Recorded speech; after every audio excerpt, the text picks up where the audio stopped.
Good morning from Lillehammer. Day 15 starts and I am all rested and refreshed. I have about 11 miles or so to go today. Last night I got to eat with another pilgrim, Greta from the Netherlands. She had been having some foot issues, so she's not going to be taking the whole way that I'm taking today, so we're not walking together, but perhaps I'll meet up with her at some point in the future. Very pleasant conversation, and it was fun to compare notes. She was walking on the western route and just came to Lillehammer and was taking a rest day there. And then I had breakfast with another woman who is not a pilgrim, but she was there on her way to a conference. She teaches math to adults. And she was from New Jersey, so we had a nice conversation. So today is going to be, well, it's overcast right now. It's supposed to get up to 75 degrees and no rain in sight. It rained a lot last night, but no rain in sight for today, so it should be a wonderful walk together. Glad you're joining me. We'll be seeing a lot of these roofs with grass on them. And sometimes they have flowers on them.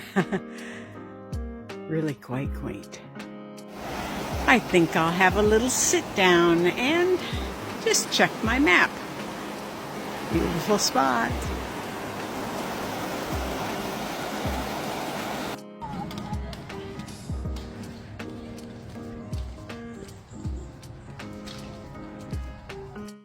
Well, this is an interesting state of affairs. I am about 5 miles in, and there was a sign a while back saying that because of construction on the major freeway, there was an alternative route. So I've tried to be very aware of what the route markers are, but it's a lot of highway walking, a lot of pavement, and a lot of do not enter, and yet then I'll see a way marker up ahead, which is what I see right now. So I'm about 5 miles in. I think I'm almost halfway there, and haven't seen a single place to stop and sit down to have a little snack and to chat with you. So I'll be on the lookout for that. But I can tell you, while I'm along the way, I found a top. Actually, I found 2 tops for my water bottle. So life is good. It's the little things that make a big difference, isn't it?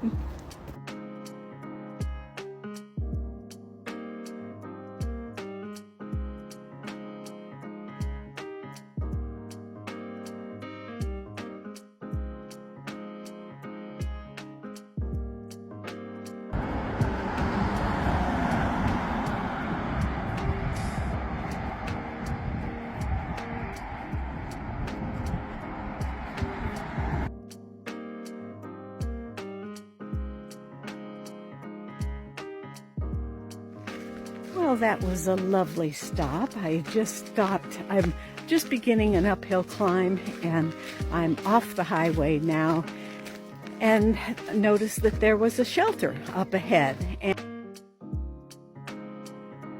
And this is the kind of shelter that people actually put a tent up, and it's got a toilet with it, and more than one person can stay there. And there were actually 2 people there already.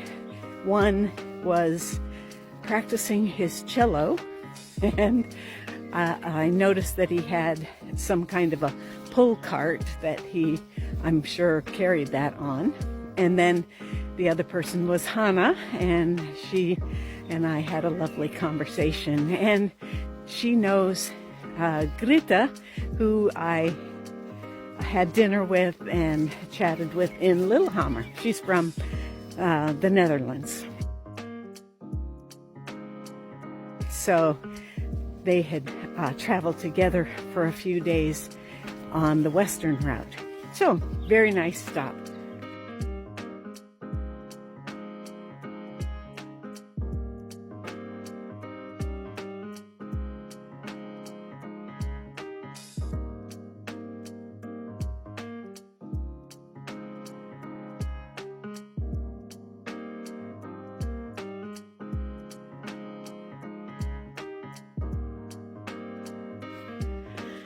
Well, this looks like quite an interesting turnoff.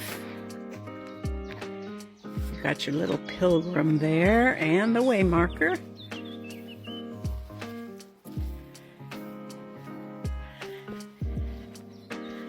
Oh, this must indicate, I'll have to look that up to see what that does indicate, but I know that I'm on the right path with my way marker.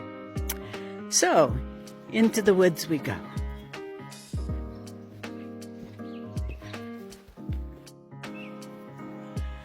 These little rocks can be very slippery, so you have to be careful.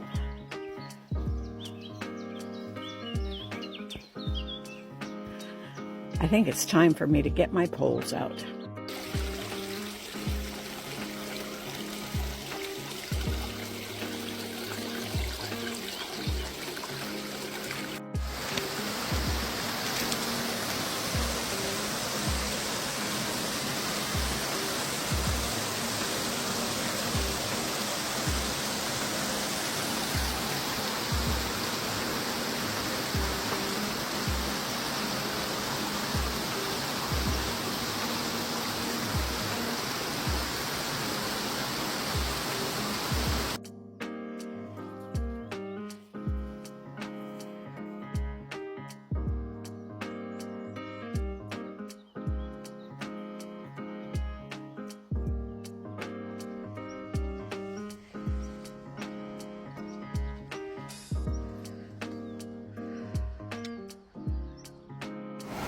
Today has been a day of streams, and I guess you might call this a river.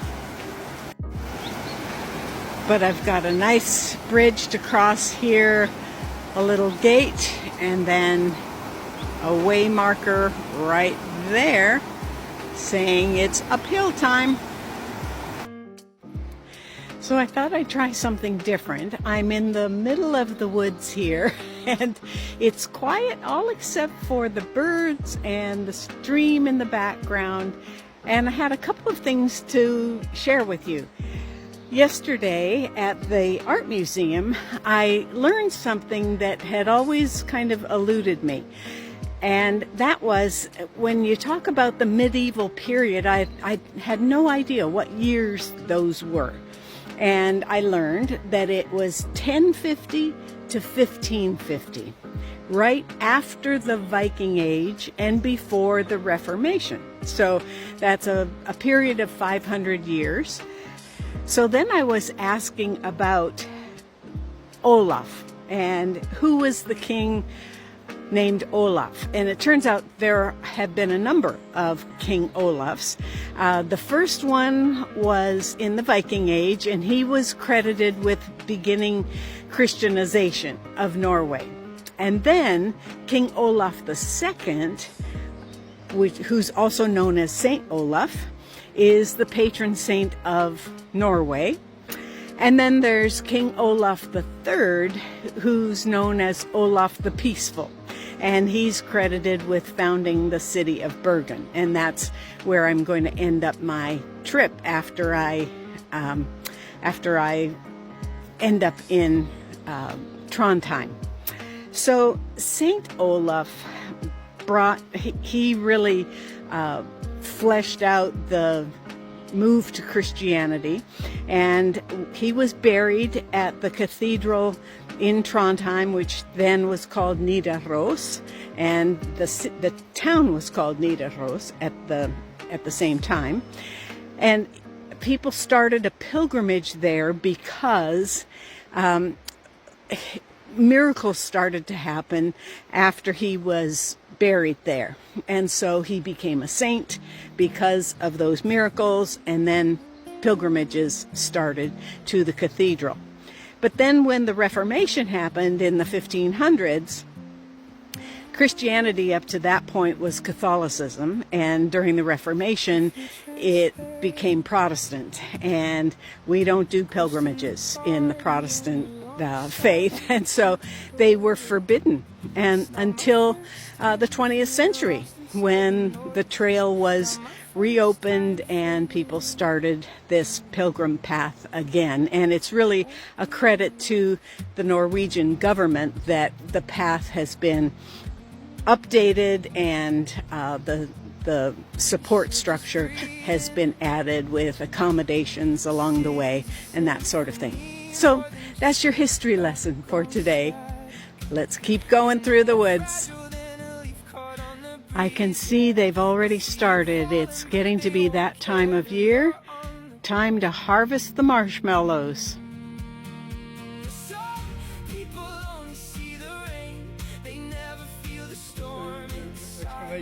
This is Vim and his rig. A rig is your transportation. Oh, okay. Yeah.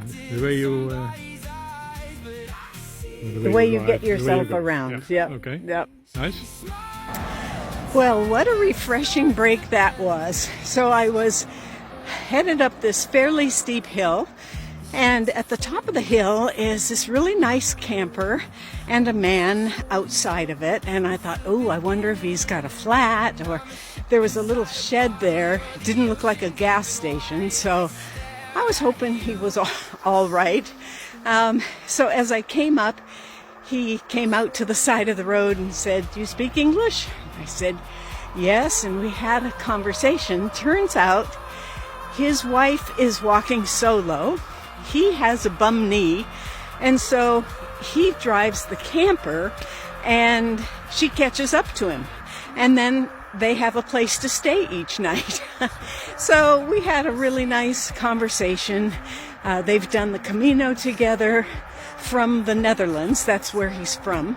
His name is Wim, and his wife's name is Anya. And they had done the western route, which is why I hadn't seen them along the way. So we talked for probably 5 minutes, and that was just the energy I needed to get up this last hill. I think I have about 1.5 miles to go.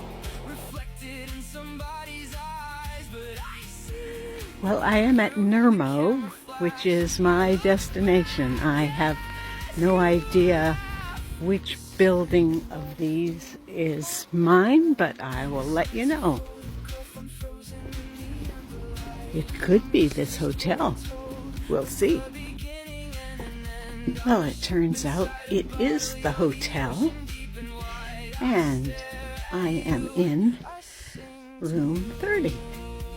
Oh, right here. Room 30. Let's take a peek inside.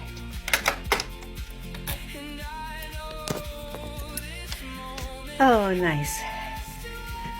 Looks like windows that open. A nice single bed. Closet with some hangers to hang up my goodies. And undoubtedly a very nice bathroom. So there with shelves too. That's very thoughtful to put shelves in the bathroom to put all your stuff. So I'm just going to wrap up the day sitting down. There weren't many places to sit today, and I didn't get a chance to sit with my snack or anything, so I will do that right now. And I haven't mentioned the people who sent meditations for the last couple of days. So we've got Anita and Nate again, and Charmaine and Tina and Barbara, and so I hope to get back on track. I have been reading them each day, and they've been great. So thank you to all of you. This has been a day of very varied experience and terrain. It never did get up to 75. It's probably 70. It stayed overcast and nice and cool. Not a sign of rain or anything like that. So it's been, again, perfect walking weather. It's the end of day 15. I think I'm going to have a really nice dinner in their restaurant downstairs. And then we will check in with you on day 16 tomorrow. Thanks for following along.